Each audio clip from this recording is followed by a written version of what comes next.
Hello everyone, welcome back to my channel Sharmila's blog. তো কেমন আছো সবাই? আশা করছি সবাই খুব ভালো আছো আর আমিও ভালো আছি। আজ মঙ্গলবার, সকাল এখন 7:30 মতন বাজে। আর আজ আমরা সবাই মিলে একটু যাব গুরুদেবের আশ্রমে নবদ্বীপ। ওই 10টা মতন সময়ে বেরোবো। এখন 7:30 মতন বাজে আর 8টা থেকে আমার পড়া। এত সকালে স্নান করতে ইচ্ছে করছিল না, তবুও ভাবলাম যেহেতু 8টা থেকে পড়া, আস্তে আস্তে 10টা বেজেই যাবে, তো স্নানটা করে রাখলে একটু তো কাজ এগিয়ে থাকবে। কষ্টে মষ্টে স্নানটা তো করে নিলাম, পুজো দেওয়ার সময়টা পেলাম না।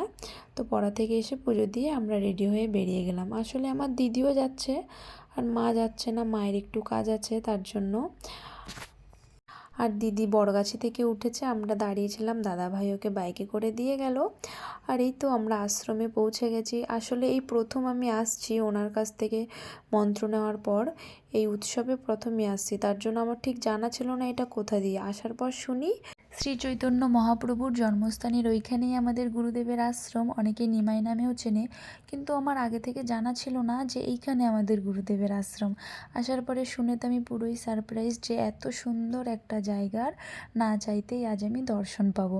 তো আমরা ভিতরে ঢুকে পড়েছি, আর এইটাই হচ্ছে সেই 538 বছর পুরনো নিম গাছ। আদৌ এই কথা সত্যি কিনা আমি জানি না, কিন্তু সবার মুখ থেকে শুনেছি। আবার এটাও শুনেছি ওই নিম গাছটা মরে গেছে, তারপরে আরেকটা নতুন নিম গাছ লাগানো হয়েছে, মানে এইটা। তো এইটাকেই সেই নিমাইয়ের নিম গাছ রূপে মানা হয়। তো আমরা আর একটু দেরি করে আসলে এনাদের আর দর্শন পেতাম না। এখন এনাদের আরতি চলছে। এখানে শ্রী চৈতন্য মহাপ্রভু আছেন, সচিমাতা আছেন, রাধাকৃষ্ণান আছেন। তো আমরা এনাদেরকে দেখার পরে চলে যাচ্ছি সেই 60 ফুট মহাপ্রভুকে দেখতে। আর আজকে যেহেতু তানভি সোনাইকে নিয়ে এসেছি, সেই কারণে সেভাবে ভালো করে ভিডিও করতে পারিনি, তোমাদের সাথে শেয়ারও করতে পারিনি। আসলে ওকে নিয়ে একটু ব্যস্তই ছিলাম আর কি। তো ইচ্ছা আছে অন্য আরেকদিন যদি কোনোদিনও আসি, নিজেও ভালো করে দেখবো আর তোমাদের সাথেও শেয়ার করব। ওখানে শ্রী চৈতন্য মহাপ্রভুর জন্মস্থানের ওখানে আরও অনেক কিছু রয়েছে যেগুলো তোমাদের সাথে শেয়ার করা হয়নি। সেই নিম গাছের পাশেই রয়েছে শিব মন্দির, গণেশের মন্দির, পঞ্চবটির বন। যদিও এখন নেই, আগে ছিল আর কি, ওখানে লেখা আছে। তারপরে সেই কুরুক্ষেত্রে ভগবান শ্রীকৃষ্ণ অর্জুনের সারথি, গৌশালা।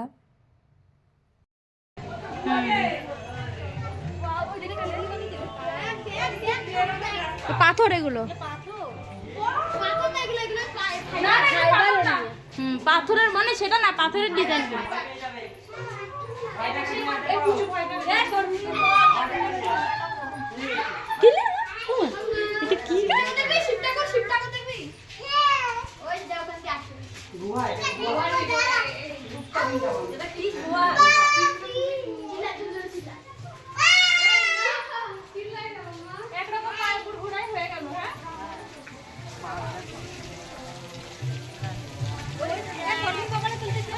হ্যাঁ।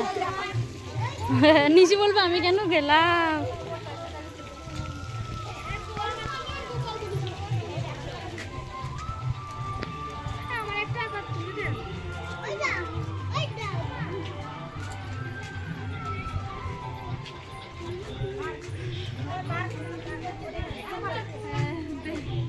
এবার দেখবি সব জ্বর।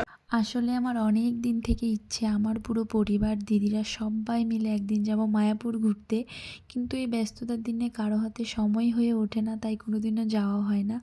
তো এইখানে এসে তার জন্য আমার খুব আনন্দ লাগছে। এত কিছু আমি কোনোদিনও দেখতেই পাই না।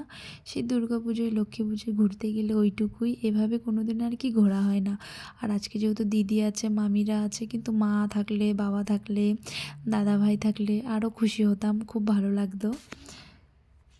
এইখানে জল ছেড়ে জায়গাটাকে খুব সুন্দরভাবে সাজানো হয়। এখন তো জল নেই, এর আগে দিদি একবার এসেছিল দাদা ভাইয়ের সাথে, তখন নাকি জায়গাটাকে জল দিয়ে খুব সুন্দরভাবে সাজানো হয়েছে। আর তখন নাকি এখনের তুলনায় অনেক ভিড়ও ছিল, এখন তো ভিড়ভাড়টা অত নেই। আর এই যে আমরা মিউজিয়ামে চলে এসেছি, এসেই দেখছি এখানে জগন্নাথ বসে আছেন, আমাদেরকে দেখছেন। তো আজ আমাদের গ্রাম থেকে আমি আর দিদি ছাড়া আরও অনেকেই এসছে, আমাদের চেনা জানা। তাই এখানে এসে কাউকে আর অজানা লাগছে না। আমাদের পাশের গ্রাম থেকেও এসছে, মানে প্রায় সবাইকেই চিনি। মিউজিয়ামের ভিতরটা এতটা সুন্দর করে সাজানো হয়েছিল, দারুণ লাগছিল। ভগবান শ্রীকৃষ্ণের 10টা অবতার সহ খুব সুন্দর হরিকীর্তন চলছিল, সব মিলিয়ে খুব সুন্দর একটা পরিবেশ। ভেতরে ঢোকা মাত্রই মনটা কেমন যেন একটা শান্তি শান্তি হয়ে গেছে। আর এনারা হয়তো হচ্ছে, আমি ঠিক জানি না, ভগবান শ্রীকৃষ্ণ, রাধা আর তার অন্যান্য সখীরা, কারণ আমি অতটা তো আসিনি না, এই প্রথমবারই আসলাম। যদি ভুল বলে থাকি তো তোমরা কমেন্টে জানিয়ে দেবে। আর এই তো হচ্ছে লাড্ডু গোপাল, আর আমি এখানে গোপালকে একটু দোল খাইয়ে নিচ্ছি। আমাদের তানবিশনায়ও খাইয়েছিল, কিন্তু সেভাবে তখন ভিডিও করতে পারিনি, একটু ভিড় ছিল, লাইন দিয়ে তো সব দাঁড়িয়ে থাকে গোপালকে দোল খাওয়াবে বলে। তো আমার তো দোল খাওয়ানো হয়ে গেছে। আর তোমাদের আমি বলি, আমাদের গুরুদেবের আশ্রম এইটা নয়, আমি প্রথমেই বলেছিলাম মহাপ্রভুর জন্মস্থানের পাশেই আমাদের গুরুদেবের আশ্রম। যেহেতু আমাদের ওইখান থেকে অনেক ভক্তরা এসছেন, তার জন্য গুরুদেবের আশ্রমের ওইখানে অনেক ভিড় ছিল, তো সেভাবে আমি ভিডিও করতে পারিনি। আর তার ভীষণাইকে নিয়ে একটু ব্যস্তই ছিলাম, তারপরেও ফাঁকে ফুঁকে এইটুকু ভিডিও করতে পারছি, এটাই অনেক। আমি যখন এই ভিডিওগুলো নিচ্ছি না, আমার তানভীষণ আমার কোলেই রয়েছে, আবার এক হাতে ব্যাগ আর কি। আর এই যে জগন্নাথ, বলরাম আর সুভদ্রা।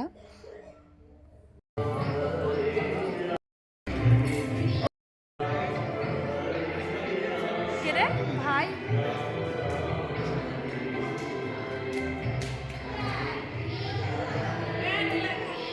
আর এই যে 60 ফুট মহাপ্রভু, এখন তো দুপুর সময়, একদম রোদটা মাথার উপরে, তার জন্য ভালো করে ক্যামেরায় ভিডিও করতে পারিনি, ছবিও তুলতে পারিনি। আর আমরা তো তাকাতে পারছিলামই না, এখন একটু দেখতে পারছি ভিডিওতে আর কি। তখন তো সামনাসামনি মানে বুঝতেই পারছিলাম না, তাকানোই যাচ্ছিল না, এতটা চোখে লাগছিল রোদটা। আর এই যে এখানে মাছ, আমি তো প্রথমে খেয়ালই করিনি, পরে দেখছি খুব সুন্দর রং বেরঙের মাছ, খুব ভালো লাগছিল। কি কি মাছ আছে, এই সিনটা আমি দেখেছিলাম। এগুলো মহাভারতে সব দেখা হয়ে গেছে, সমাপ্ত। 60 ফুট মহাপ্রভুকে দেখতে আমরা এন্ট্রিতে এক একজন 10 টাকা করে দিয়েছিলাম। তো ওখান থেকে এখন আমরা চলে এসেছি, এসে এখন এখানে আমরা প্রসাদ নিতে বসবো সবাই মিলে। আর এই যে দেখো কতটা ভিড়, আর এই জায়গাটা একটু ছোট, শুনলাম নাকি আরেক জায়গায় গুরুদেবের আশ্রম হচ্ছে, আরও বড় করে হচ্ছে আর কি। তো এটা পুরনো, নতুনটা এখনও ওখানে যায়নি, ওখানে যদি কোনো দিনও যাই ওইটাও তোমাদেরকে কোনো দিনও আসলে আর কি ভিডিও করে দেখাবো। আর এই যে যেহেতু খুব ভিড় ছিল, খুব তাড়াহুড়ো করেই আমরা খেলাম, তারপরে খেয়ে দিয়ে এখন বাড়ি। এখন প্রায় 3:30 4টে মতন বাজে, আর আমরা সবাই প্রসাদ নিয়ে বাড়ি চলে যাচ্ছি। আর কালকে যেহেতু ক্রিসমাস, সেই কারণে দোকানগুলো খুব সুন্দরভাবে সাজানো হয়েছে। এতক্ষণ তানভীষণায় আমার কোলে ছিল, তার জন্য তোমাদেরকে ভালো করে দেখাতে পারিনি। শ্রীরামপুরের ওই দিকেও খুব সুন্দরভাবে সাজানো হয়েছে। আর এই যে বরগাছিতে দিদিকে নামিয়ে দিয়ে আমরা সবাই বাড়ি চলে যাচ্ছি। শেষমেশ আমাদের গ্রামে ঢুকেই পড়েছে। আর এই শস্য বাগানগুলো কত সুন্দর লাগছে না, শীতে এই জিনিসটা খুব ভালো লাগে আমার দেখতে। চলো টোটোতে বসে তোমাদেরকে একটু দেখিয়ে দিই আমাদের গ্রামের দৃশ্য।